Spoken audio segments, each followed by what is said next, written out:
What's going on, y'all? It's your boy June Archer here, the Winner Circle. This is 50.com. My special guest today, actor, musician. You've seen him, Nickelodeon. You'll see him on Netflix. Album coming soon. Actor and musician, Max Ehrich. What's up, bro? What's up, brother? How's everything, man? It's great. Thanks for having me, man. Listen, man.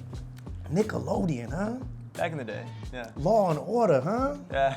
And some Netflix stuff coming up. Yeah. American Princess coming up. How did you get your start coming from New Jersey? You know, I went to a performing arts New York City high school. So I transferred after my sophomore year in New Jersey because the suburbs were really not for me, and being the artist was not that cool. Right. So I transferred. I was like, I gotta get out of here. So I went to PPAS on 48th between 8th and 9th, and I got an audition for High School Musical 3, and I didn't get the role that I auditioned for, but Kenny Ortega wrote in a role for me. So I did that movie, and then I did Ugly Betty, and then I was gonna go to college, but just kept working. And that's when I got like the iCarly movie and a bunch of, I got on The Young and the Restless, which I did for 5 years, and then the Spielberg show Under the Dome. So I've kind of just been going on this wave. Right. But I was actually, I was a Nick City kid when I was like 12 or 13. Like I would go to Madison Square Garden when I was 12 and 13, and I would like be those kids who were like breakdancing and doing backflips. Like that was me on the weekends. While all kids were like partying or like experimenting. You were getting the work in. I was literally getting the work in, like dancing in front of like, before Jay-Z and Beyonce went to the Nets, they were always there. And I was always like literally doing backflips in front of them. Like that's how I remember them. Who were some people that you wanted to emulate growing up? Like, was it the Justin Timberlakes at the time? Like who were some of the people that kind of inspired you to want to get into the business? I honestly think Michael Jackson. Yeah, I've always loved Michael. Classic. And I'm friends with his son, Prince. And Michael is just such a legend. I think he just shows that like you can do everything. I mean, he has acted as well, but I think his shows inspired me the most because I think, as a performing artist, he didn't just sing, he didn't just dance, he just lived. He like literally gave his soul to his music and his art and his performances, and I was like, as a kid, because I dance, I sing, I act, so I'd say Michael was definitely one of my biggest influences growing up, for sure. Yeah, and then Chris Brown also during the time, and Usher. Like when I would dance to Caught Up like all the time, and would like do all like slide. He taught me how to slide, pop, lock, do all that. So I would sing that all the time. Around that time, Ordinary People came out by John Legend, and so I was playing the piano since I was 8 years old. I taught myself, and I would write down like the letters, and I would like, just my mom kind of told me which things were, but I kind of just felt with the piano, and I felt, I didn't have the best time at school. I was really bullied for being an artist, and so I'd come home and just be me and the piano, and I would just really heal. Time to get away and just I would like everything would just melt away. And my parents would have dinner, and like I would literally just be at the piano and just writing, and that's where I felt the most at home. Any musical influence from your family? No. None at all? None. No siblings that do music? No siblings, yeah. So I also grew up, during the time I was growing up, John Mayer came out with Continuum, with the album that That's a great album. Like Gravity and Stop This Train. At the time, it was, I just loved the sound, the way it made me feel, but now when I look back and listen to the lyrics, I'm just like, this is a masterpiece. It's dope. Now, how did you get to the mindset of wanting to be such a well-rounded artist and actor? Because some people focus on one thing as opposed to the next, but it seems as though you're trying to make sure that the checks keep coming in, no matter what you're doing or if something slows down. Like, how important is it to be very well-rounded? For me, honestly, and like this is probably why my managers like get annoyed with me, is like it's really not about the checks. That's not funny. No, like obviously, like I want to like be able to sustain myself as an artist, but for me, it's more of like keeping my integrity. Right. So if a project doesn't excite me on TV or film, I like am at a place in my life where I physically like just like can't. I like won't be able to learn the lines or do it. So like I'm in a place right now, fortunately, where I get to pick and choose projects that I even go in on and meet with the directors for. So you try to stay on brand as best as possible that works And for me, what my brand is just, it doesn't need to be the biggest or the best, it needs to just like, I need to feel connected to the material, to the character, have a respect for the director, writer, but sometimes they're new directors, writers. If there's a character I read, a script that's really great, even if they're paying me nothing, I'm like, cool, well, I do an independent film that goes to Sundance. Like I'm looking to do just like great work. We're on Earth for only so long. Like, Right. why sacrifice your integrity? Why? I just think that I've searched so long, and I've always been in this headspace. But now that I'm here, I can't see myself going back.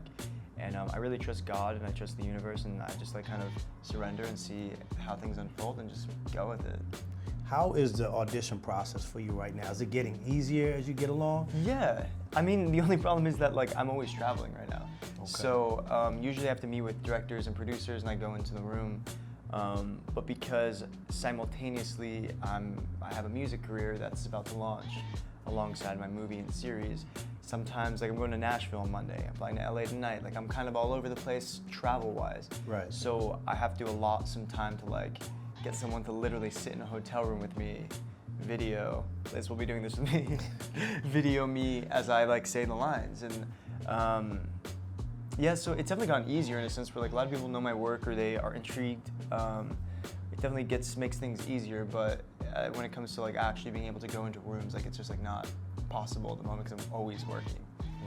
Yeah. What inspired you to even want to record an album? Even though you had the musical talent, yeah, you could yeah. just stick with acting. For sure. But what are some of your influences that guided you into wanting to actually record? Yeah, so you know, I used to always sing other people's songs. I never really had and would play different melodies on the piano. It wasn't until I had a breakup when I was 16 that I wrote my first song. Something just like, I didn't feel like I had anything to say before that. Was it like an Adele breakup though? Like you, What do you mean? like it was like really heartbroken? Oh yeah, and for you're sure. like, It was my first love. Okay, Yeah, all right. no, I was 16? I was devastated. Yeah. Okay, all right, I guess Around that time, 16, 17. Yeah, no, I was dating someone. So we were dating from 16 to 19. We actually went to high school together at PPAS. You might know her from a TV show. I won't say her name. Yeah, we won't say her name. We won't give any. But it's a good show that I don't watch because it's hard to watch. Yeah, I wrote a song about it, and that was the first time I realized like, oh shit, like I could write a song, because I did it for myself, and I was like, hey, do you want to listen to this? And they were like, wait, what? We didn't know you write. And then I started to just write. And so I've been writing for years, and I've done nothing with it at all. Literally for probably 8 years. Like I've never put out anything, because this was like my side hobby. Like I was always on a TV show. Right. I've been filming for the past 15 years. So this was like my secrets. Like this was, people write journal entries. Like Right. I wrote all these songs. Music. And so I have all these songs, all these stories about all my amazing times, horrible times, everything in between, my adventures, my downfalls, So it was personal, but was it all personal. Was there a fear of allowing other people to kind of peek in and hear what you were I have creating? friends, yeah, creative Okay. friends I would love, yeah. I would have like little get-togethers, and we'd drink a little wine, smoke a little weed. I would, can I say that? I guess my interview. And we would, it's legal in California, medical license. And I would play them, only on the weekends. But I would just play my songs, and it was a part of like expressing, yeah, it felt like I had all these secrets that I got to like share, and it was nice in contained environments. But then I would always sit with my piano after work, and I would just kept making more and more, and I have so many songs that I probably will put nowhere. But for me, they were my way of healing. It was less about me thinking, I had no intention of having a music career. I just did it because I felt good. I had to heal from I've been through some challenging things in my life, and some great things, and I needed to express them and then move forward. That was some people go to therapy, I go to the piano. And then I would just move forward with my life. So now I'm in a place where Instagram has allowed me to share my stuff on there, and a lot of my videos have gone viral. And so I've had a lot of labels and people reach out to me, and we're like, you really need to do this. Like, we will do this. So then it's been interesting. The music industry is really different. It's not as conservative as the acting industry. So I got a really bad taste in my mouth from the first people that I was working with, but it's because it's a completely different scene. Right. They were literally like you can't have a manager that's on drugs. You just can't. That doesn't work. Yeah, I didn't know though. And then I was like, oh, that's why you didn't remember that. Oh, okay. you're high all the time. All right, dope. Yeah, some people seem to call that clown management, but we'll get Sure. another, so I had a clown. that's another I story. had a clown management, and I did not want to be a part of that. I was like, "Where's the other circus? I need to leave." It was fun. Well, no, it actually wasn't fun for me at all. So then I was like, you know what? I stepped away, and then I kept doing with the acting, but it keep following me. I'd post another video on Instagram, and then another label reached out and were like, "Hey, we really want to sign you. Like, will you meet with us?" And so then I started to take it a little seriously. But I'm still, even to this day, a little like. A little apprehensive. A little apprehensive, only because I've had a weird experience. Yeah, but I have a lot of songs with a lot of great producers, like Malik Yusuf, Rojas, just some really, really good producers and good songwriters. But most of the songs that I'm probably going to be releasing are the ones that I've written. Okay. And mostly piano-driven. Do you want me to say who I'm inspired by? No, I want to ask, for those who are going to be interested in this project, Yeah. what can they expect? They can expect to have my heart and soul on a platter, like no filter in a sense. I feel like, I'm really inspired by a lot of soulful artists like Daniel Caesar, John Legend, Frank Ocean, like I was saying, John Mayer. So I have a lot of stories, and I have a lot of X's, and that I need to process through song format. So I think it should be a title of the next album, like the follow-up album. But I also have this dire need to I don't know if it's because just I have a lot of kid fans on Instagram, or because I've been on young shows like iCarly movie and stuff. I feel this need to be a good influence. I have a lot of friends who really indulge in their attention, and they aren't aware and don't care that there's little kids that who are watching, and I really want to be a beacon of light and lead by example, not for just kids but for people in general. I really want to spread, it's going to sound so hippy-dippy, but just peace, love, kindness, compassion, and acceptance of everyone, regardless of your race, gender, sexual orientation, where you're from, your job class, anything. I want to spread genuine just peace through my music.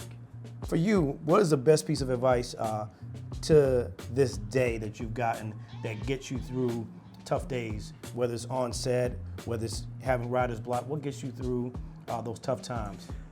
Honestly, what gets me through those rough times is when I read some of the DMs I get on Instagram from kids who tell me that I'm the reason that they're inspired through the day how I changed their life, how I've saved their life. Because I also shared my story on Instagram how when I was 15 and I was going to a public high school in New Jersey, that I was suicidal because I was bullied every day. It was really bad because I was an artist. It wasn't cool to be an artist writing the piano, singing, dancing, playing. Wasn't cool. Right. Now they all want to be my best friend, but it's all good. They were just doing their best. They're kids, and so I shared my story on Instagram, and it went kind of national. And so I have a lot of kids who are struggling with identity issues, and they will reach out to me and they just say, because you shared your story, I just feel better knowing I'm not alone. And how did you get through it? And that really keeps me going, is knowing that I'm helping people. What also inspires me is just people, just when I meet good people, they just inspire me that Their energy. I run on energy and vibes, so. That's dope. Yeah. Let's talk about this new Netflix thing that's getting ready to attack the world here. Mm-hmm. How was it filming this project? It was amazing. So it's called Walk, Ride, Rodeo. Now you play a cowboy in this movie? I do play a cowboy, and I have a Southern accent.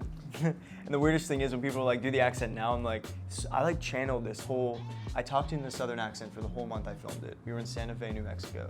We drive around, only played country music, talked in a country accent, Southern accent. And I'm from New Jersey. So I would drive. Marlboro to be exact. Marlboro, New Jersey. It's not that cool.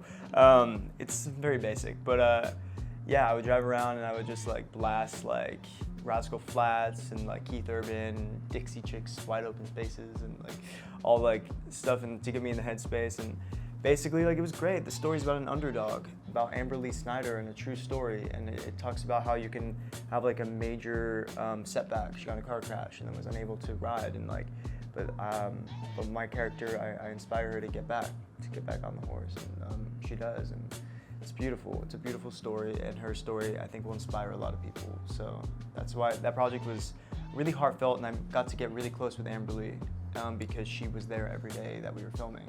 So that was really cool. And during that time, I was also filming the series American Princess. Is that what we want to talk about next? Yeah. So, so it was actually interesting. I almost wasn't able to do the Netflix movie because there was a conflict. Because I was filming the TV show American Princess, which is Jamie Dembo created it, and Jenji Kohan, who did Orange is the New Black and Glow. She's one of the executive producers. It's a really, really amazing project. It's a dramedy, and it actually takes place in New York City. Okay. Yeah. Okay. And I play a lawyer. So you go from a cowboy to a lawyer? Yeah. All right. Well, I mean, listen. Like they call him an Upper East Side Prince. Like he's like a Prince. Prince. Yeah, and that was really cool because I mean I've been a huge fan of Genji since I would watch Weeds and Orange is the New Black is good, but Weeds is just like one of the best shows ever. So to do that was really cool. But yeah, well, I was filming that, and I think we were on episode like 5 or 6, and I just happened to have like the biggest episode, and then I got the Netflix movie, and they just so happened to conflict the dates, and I did everything I could, and for a moment they were like, you can't do the movie, and then I was so bummed that I turned my phone off, and like was just so bummed, and then an hour later they're like, they worked it out, and I was like, oh my God. That's how God works. When things are meant to be, it happens. If it's not, the universe will take care of you when you put out great energy. Where do you find your inspiration? Going back and forth doing different projects, coming out of the situation being bullied, like where do you find your inspiration to keep going every day? Because this thing has to get tiring after a while. Yeah. You know, I find there are tools that I've developed along the way to just stay in a good headspace. And this is also going to sound really hippy-dippy, but as much as I like to go to the gym, I'm a firm believer in yoga and meditation. And I think that even just a few minutes of yoga, just like really feeling into your body, breathing in different positions, and just a little meditation, whether it be a guided meditation, I prefer Kundalini meditation. It gets me in the headspace where I just start to feel just really grounded. What it really does is it opens up all the neural pathways in your brain. So it's less about like hippy-dippy, more about like scientifically, like meditation, like breathing exercises actually like help your brain circuits, like help like you get into out of fight or flight mode where you feel like when you're releasing cortisol in your body, where you're in this just like space where you feel like you're just like grounded and focused. And that's how I stay good. As much as I could say like the industry drives me, it's like, I try and like at the end of the day, just like I try and lead a normal life outside. Like I have friends, like I have FaceTime all the time. We just like talk about, I just try and normalize my life as much as I can because I am in my 20s, and I am in industry, and I do have a spotlight on me, and I do have my movies being watched. So, but that being said, that's why I changed my phone number, and I only talk to like certain friends, and I still have fun. I like to have fun. Make sure we exchange information. Yeah. For those who want to follow you, see these movies, it's Netflix special, and pick up the album, where can they follow you? Where can they find you? You can follow me on Twitter and Instagram. It's at Max Ehrich, but it's a weird spelling of the last name. It's at MAXEHRICH. I don't know why there's 2 H's. I wish they would go away. It's haunted me. Listen, Max, it's been a pleasure, man. I like the Bob Marley shirt. Oh, thank you so much. I want to spread the same message as he is. One love. Let's get together and feel all right. Like, come on. Like, green for like the earth, the sun, the blood. Like, come on. Like, it's all like, yes. I went to Jamaica every year when I was a kid. All right, so you know what we got to do. What? We're going to go to Jamaica and we're going to meditate. Yes. Max Ehrich. Where are we going? Montego Bay? This is 50. Keep it locked right here. Peace, guys.